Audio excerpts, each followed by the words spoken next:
They were completely lost, and it wasn't just the desert they couldn't navigate. The Israelites had escaped slavery in Egypt, with dreams of a promised land flowing with milk and honey. But what awaited them wasn't a straight road to paradise. It was a wilderness that seemed to stretch on forever. Day after day, they wandered. No maps, no direction, just endless sand, frustration, and fear. Too many, it felt like God had abandoned them. "Why bring us out here to die?" they cried. But what they didn't realize was that heaven was leading them every step of the way. By day, a mysterious pillar of cloud moved ahead of them. By night, it turned into a pillar of fire, lighting their path in the dark. It was no ordinary weather phenomenon. This was divine GPS, God himself, guiding their journey, not in the shortest route, but in the one that would shape them into his people. Still, the people grumbled. Hunger clawed at their bellies. Thirst cracked their lips.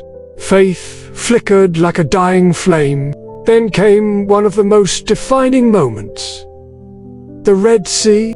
Behind them, Pharaoh's army thundered in pursuit. Before them, an impassable wall of water.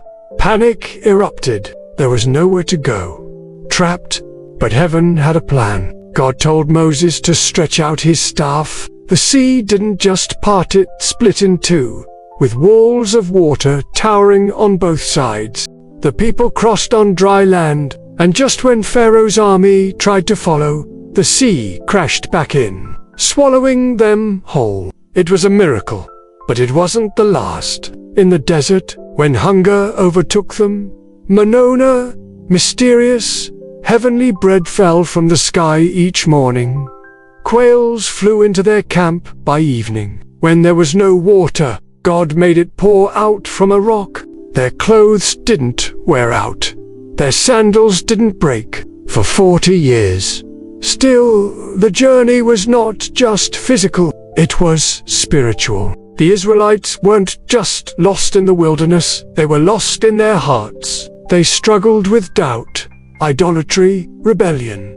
But even then, God was patient. Like a loving father, he corrected, disciplined, and waited. He wasn't just leading them to a land, he was transforming them into a nation that trusted and obeyed him.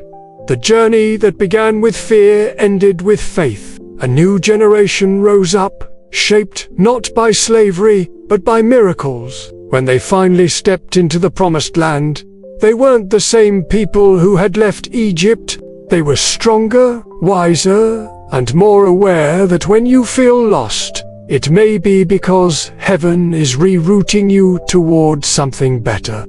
Sometimes in life, we feel lost. The road is confusing. Our prayers seem unanswered. But like the Israelites, we may not be lost at all. We're just being led through a process that builds faith, dependence, and transformation. The detour is the journey. And even in the silence, God is working. If you feel lost today, don't give up. Watch for the pillar of cloud. Wait for the manna.